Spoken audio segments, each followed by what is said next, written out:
반갑습니다. 역사를 바로하면 미래가 보인다. 과거의 역사를 통해 교훈을 얻고 미래를 준비하여야 할 것입니다. 오늘은 한반도 주변국들의 개방과 조선에 대해서 같이 생각해 보겠습니다.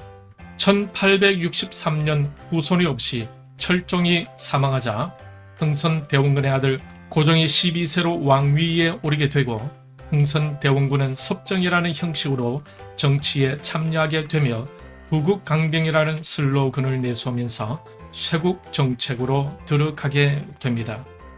그런데 그 정책은 당시 아시아 지역의 국가들이 유럽의 근대적 문명을 받아 근대화되어 가는 과정과는 정반대의 움직임이었습니다. 그러면서도 조선의 의중과는 관계없이 주변의 청나라와 러시아, 일본 이 세 나라는 한반도를 주시하고 있었고 영국과 러시아와의 그레이트 게임과 맞물려 조선은 전혀 준비되지 않은 상태에서 국제 정세에 휘말려 들어가게 됩니다. 이때가 1863년 이후의 일입니다. 그러면 일본에는 어떤 일이 벌어지고 있었을까요? 일본의 개방 역사에 대해서 간단히 살펴보도록 하겠습니다. 1603년에서 1867년 사이의 시대를 일본에서는 도쿠가와 시대라고 부릅니다. 도쿠가와 이에야스가 통치하던 기간이었습니다.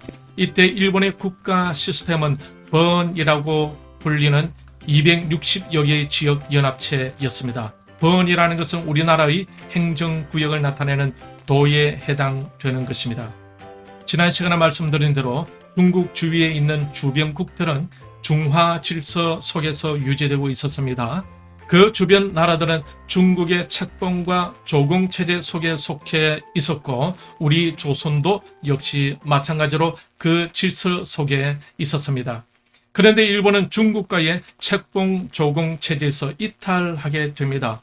일본의 도쿠가와 막부는 청나라는 만주족이 세웠으니 야만족이 세운 나라라면서 청나라를 폄하하고 멸시했었다고 합니다. 때문에 일본은 에도 시대 도쿠가와 시대가 끝나는 1868년까지 야만족이 세운 중국과의 공식 국교를 맺지 않습니다. 조선과 류큐 이 두 나라, 일본은 조선과 류큐와는 사신을 교환하여 친분을 유지하는 통신의 나라로 정식 외교 관계를 유지하고 그리고 중국과 네덜란드와는 경제적 교역만을 하는 통상의 나라로 구분하여 교류하고 있었습니다. 흥선대원군 섭정 시기였던 1863년 이후에 서양 세력이 한반도에 들어오려고 했지만 조선의 쇄국 정책으로 난관에 부딪히게 됩니다. 하지만 일본은 이미 1634년 때부터 서양으로부터 해외 문물을 받아들이고 있었습니다. 일본 막부는 나가사키 앞 바다에 대지마라는 부채꼴 모양의 인공섬을 조성하고 정부의 허가를 받은 상인에게는 교역을 허가하여 해외 문물을 받아들이고 있었습니다. 이 인공섬의 전체 면적은 약 4,000평 정도 되었다고 합니다. 일본 역시 쇄국 정책을 실행하면서도 나가사키의 외부 세계와 통하는 바람 구멍을 열어놓고 있었던 것입니다.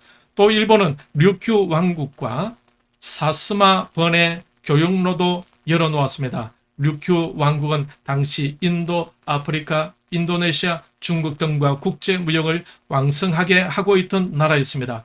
포르투갈이 동아시아에 나타나기 전까지 국제 무역을 주름 잡고 있던 것은 바로 류큐 왕국의 무역선이었다고 합니다. 이러한 류큐 왕국을 통해 다양한 문물이 1634년부터 일본에 유입되고 있었던 것입니다. 일본은 쇄국 정책을 써가면서도 나가사키의 대지마를 통해 네덜란드와 중국과의 교역을 해왔었고 사스마 번과 류큐와의 무역, 서시마를 통한 조선과의 무역으로 외교 관계를 유지했습니다. 이처럼 4개의 창구를 열어두고 4곳의 해외 국가와 외교 관계를 유지하고 있었던 것입니다. 이러면서 일본은 일본의 근대화를 위한 뚜렷한 방법론을 가지고 있었습니다. 그것은 일본 고유의 정신을 잃지 않고 서양의 지식과 기술을 활용하여 부국강병을 이룬다는 방법론이었습니다.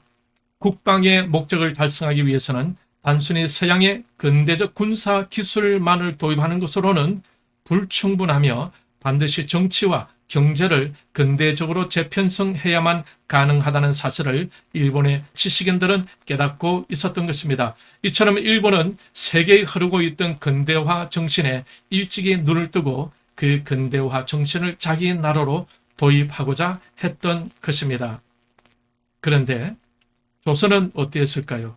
일본과는 대조적으로 조선의 근대화 방법론은 위정척사론이었습니다. 즉 정학과 정도인 성리학과 유교적 질서를 수호하고 이단인 서양 학문과 기독교를 물리쳐야 한다는 사상입니다. 그러니 조선의 위정척사론은 일본의 입장과는 정반대였던 것입니다. 조선은 유교의 정도를 지키고 기독교나 그 영향을 받은 외국과의 접촉을 물리칠 것을 주장하는 원리주의적인 입장을 고수했습니다. 이러한 사고는 후일에는 이렇게 변합니다. 군함과 대포, 기술 등 서양의 이로운 기술은 받아들이되 문화와 풍습 등은 배척하여 성리학적 가치관과 질서를 유지한다는 것입니다. 많이 완화되기는 했지만 그래도 여전히 쇄국 정책을 고집하며 서양과 일본 세력을 척결할 것을 주장하면서 서양의 과학기술 문명만을 수용하자는 입장을 취했던 것입니다. 이것은 청나라의 정책과 같은 것이었습니다. 이때도 청나라와 맥을 같이 하고 있었다는 것이 아니겠습니까? 그렇지만 나중에 보면 조선은 이 청나라의 억압으로부터 제발 자유로워지기를 위해 발버둥치는 아이러니한 모습을 발견하게 될 것입니다. 그러나 일본은 조선과의 다른 차원의 정책으로 서양 문물을 받아들였습니다. 보다 적극적으로, 보다 더 효율적으로 서양의 근대 문물을 받아들이고 있었다는 것입니다. 1853년 7월 8일이었습니다. 미국의 제도 매튜 C. 페리가 이끄는 미국의 근대화된 전기선 함대가 에도만 현재 도쿄만에 나타났습니다.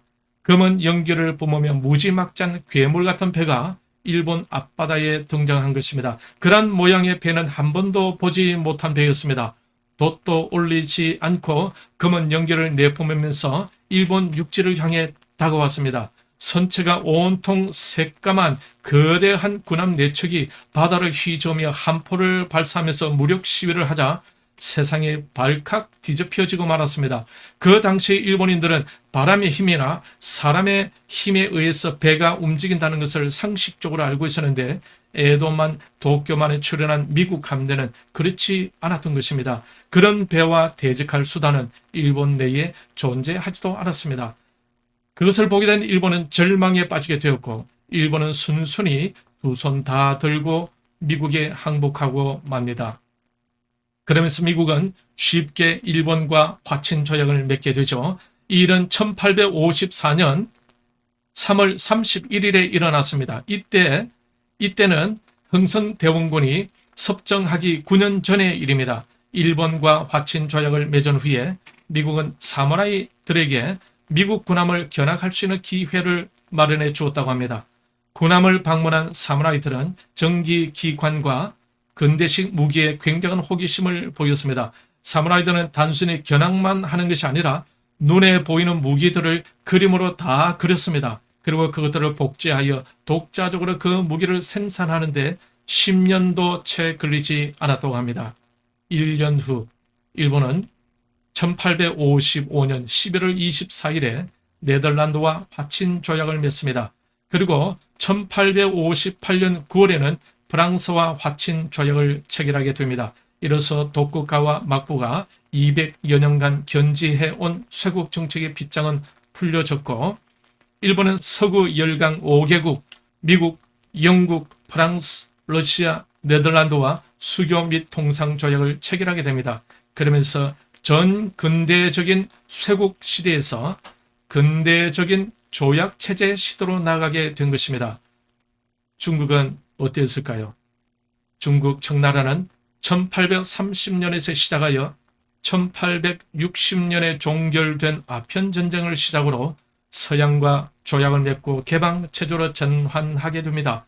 그러나 조선은 강제적이긴 하지만 1876년에 처음으로 외세였던 일본과 강화도 조약을 맺게 되었으니 일본은 조선보다 근대화에 22년 이상 앞섰고 중국은 16년 이상 앞섰다는 것입니다. 그러는 동안 조선은 사대주의와 쇄국 정책으로 갇혀 있었다는 거죠.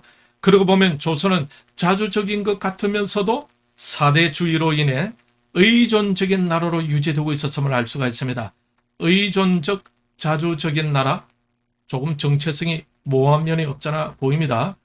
이제 동아시아 삼국 중에 유일하게 조선만 전통적인 책봉 조공 질서에 의지하는 나라로 남게 됩니다. 일본의 막부는 1750년대를 기점으로 조선의 영조시대입니다. 공립학교를 설립하여 네덜란드 학문과 유학, 주자학을 교육하면서 일본 사회에 유학이 급속히 보급하게 되었습니다. 이러면서 칼을 찬 사무라이가 독서하는 사무라이로 대거 등장하게 되고 그러면서 봉건주의적인 에도 막부 시대가 막을 내리게 되고 왕정이 부활하면서 메이지 천황 중심의 신정부가 수립됩니다. 메이지 정부는 1868년에 낡은 제도를 계획하는 유신을 단행하였습니다. 이것이 바로 메이지 유신입니다. 신분제 철폐, 토지와 조세 제도 개혁, 상공업들을 장려했으며 수도를 도쿄로 옮기고 중앙 집권 통일 국가를 갖추게 됩니다. 메이지 정부의 서양화 정책은 이전 정권 막부가 계획을 통해 깔아놓은 레일 위를 힘차게 달림으로써 성공할 수 있었다고 김용삼 기자는 말하고 있습니다. 이란 일본의 막부가 서양 세력과 접하면서 보여준 자세는 조선 조정과는 많은 차이점을 보여주고 있습니다. 중국과 일본이 개방하면서 근대화의 박차를 가하는 동안 조선은 어떻게 하고 있었습니까? 여전히 쇄국 정책과 사대주의에 매달려 있었습니다. 지금 과거의 조선을 회고해 볼 때 그 앞날이 불투명해 보이는 것이 어쩔 수 없는 것인가요? 근대화되고 있는 주변 국가는 다르게 스스로 고립하고 있는 조선의 미래가 보이질 않는 것 같습니다. 이것이 예측으로만 끝났으면 좋았을 텐데 말입니다.